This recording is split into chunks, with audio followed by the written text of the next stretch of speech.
Hello, everybody. I am Andrea Davis. Good morning. I'm the lead game designer of Gods Unchained, and I'm here to lead the hype train as we go through some of the new features of the .22 client. We've got a couple of updates today. The Trial of the Gods expansion set is not going on sale today, just to get that out of the way, because I know there was some confusion about what surprises we could be talking about. So it's not that, but we do have some nifty surprises near the end of the stream. We've got some new boards, we've got some really interesting, important technical things, and I'm running the stream solo today, so we'll see how that goes. Let's talk a little bit about the new boards we've got happening. So our existing temple board is going to be retired in the upcoming release. However, we are replacing it with not one, but two new boards that everyone is going to get for free. And one of them you've already seen. That's the Midnight Temple board. It's the darker theme for it. But we have a new board coming out that you may have seen a little bit about. It's called the Arena board. The Arena board has a darker theme to it. And this lets us show off our new lighting and VFX system that we've been incorporating in bits and pieces. And importantly, it really makes the cards pop. There are a lot of little technical changes happening here, and one of them is if we disconnect. So I'm not going to disconnect to show you, but trust me, if I did, I could connect back in, if I did it quickly enough, and I'd still be able to use my God Power, and I'd still have all of my Mulligan Delve charges. So you'll notice here that the place where the trinkets go look like a a favored seat.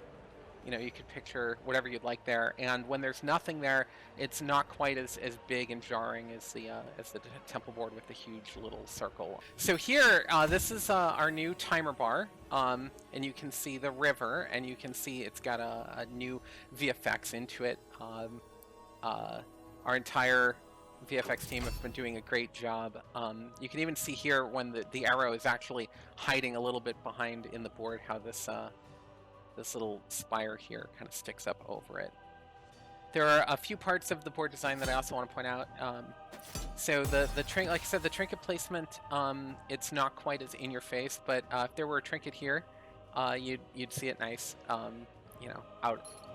hand is covering ours, but that's pretty standard. The mood lighting, like look at the soft glow you're getting out of the fires underneath here, right? And this board is asymmetric. Look at how I've got the lighting over here, and we see at the top of the screen seating. For the fans that could show up to see this epic battle. Yeah, the frame rate is high. So one of the things that Trav and the rest of the people have been really doing is we've been optimizing repeatedly. We've been getting better with our polygon counts, and the whole VFX system is taking advantage of some of the new things that my understanding is some of the new things that Unity has been the Unity upgrades has been providing. So there are a couple of other new features in the game. They are gameplay changes. You're not going to see them happen in this game because to get to them would require a lot of boring sitting around waiting for them to happen, but they are really important. So the first one is Overdraw. So right now there's a maximum hand size of... I used to remember this off the top of my head. It's a maximum hand size of 8, is it? But whatever it is, if you draw too many cards, what happens is the card is shown to both players, and then it is obliterated. So currently, if you have a handful of cards and you would draw a card, you just don't. Now what's going to happen is you will draw a card, but it won't ever go into your hand. It'll just be obliterated instead. There's another somewhat related change, and this is a change to fatigue, also known as the game has to end at some point. So right now, our fatigue rules are very complicated, and basically, if your deck is empty, you start getting mana locks and you get mana locks every turn, and then once all of your mana is locked, then you lose the game. It's very unintuitive, even though it does work. The new rules for Fatigue is if your deck is empty at the end of the turn. Oh, that's bad. Oh, well, this game's gonna end pretty quickly now, isn't it? At the end of the turn, you will take damage equal to the amount of unspent mana. So, for instance, let's say that James was about to end his turn. Instead of end my face, and he ended with 1 mana, unspent, he would take 1 damage. This looks promising. So, over time, you know, as you're taking more and more damage, that will bring an end to the game for sure. The last rule change, it's not actually rules change, it's an engine enhancement. James and the flow grafting team have done a lot of work to make this happen. And that is the introduction of what we're calling the cleanup step. So let me walk through some of the cleanup step and why it is the way it is. So it's basically a specific section of the game logic. I need to tap over there so you can see the game. It handles cleaning up of cards after they've been cast or destroyed. So without getting too deep into the code, you know, we're gonna have we're gonna get into this in our release notes, and there's gonna be a blog post. This hand is lovely. Keep those. So what it does is there's an order about how everything goes. So soulless cards will move to the obliterated zone, then cards that have been destroyed go to the void, then it resets the health and durability of cards that were just put in the void, etc., etc. The full exact breakdown for the people that care the very most about the finite details of the rules of our game, we'll be getting that up in the release notes with all of the breakdown about that.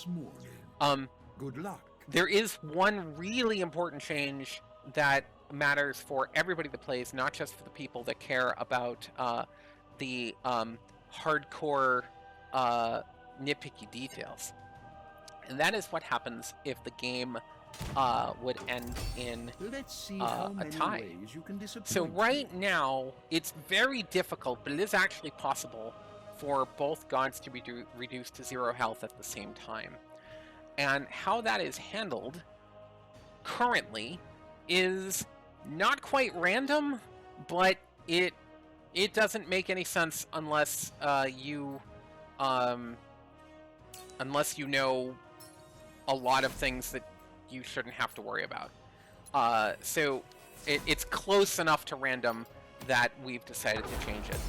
So what's going to happen is this: if both gods are at 0 health, the player whose turn it is wins the game. It's as simple as that. With the lore, we've been having this great story that I've had a little bit to do with, and narrative consultant Kelly Diggs has really just given us a lift on the story that we're telling and how that we're telling it. And that story, the first arc of it, is coming to a close. So the final chapter of the current narrative arc is going to be posted very soon. It's chapter 8, and I have a little preview right here. And here we see our 6 champions entering the grand arena. There have been some references to this place in our lore at the beginning of this cycle, and now we're gonna get there, and then things will begin. So I can't wait. This is actually this is a card in the expansion. It's called Enter the Arena, and it's pretty great. It's one of the neutral spells in the set, something that we haven't done before. So I'm looking forward to seeing what impact that this has in the game when we shake the meta up once again. The story will go live soon. TM the 0.22 release will also go live once we've made absolutely sure that we're happy. It's more important that there we crush all the last minute bugs than it is for us to release fast. This is Andrea signing off, and we really appreciate you spending time with us. This is the most unpredictable time I could have ever guessed, and being able to stay and play is a great bit of time, and I'm glad we could do it together. All right, thanks for watching. Take care.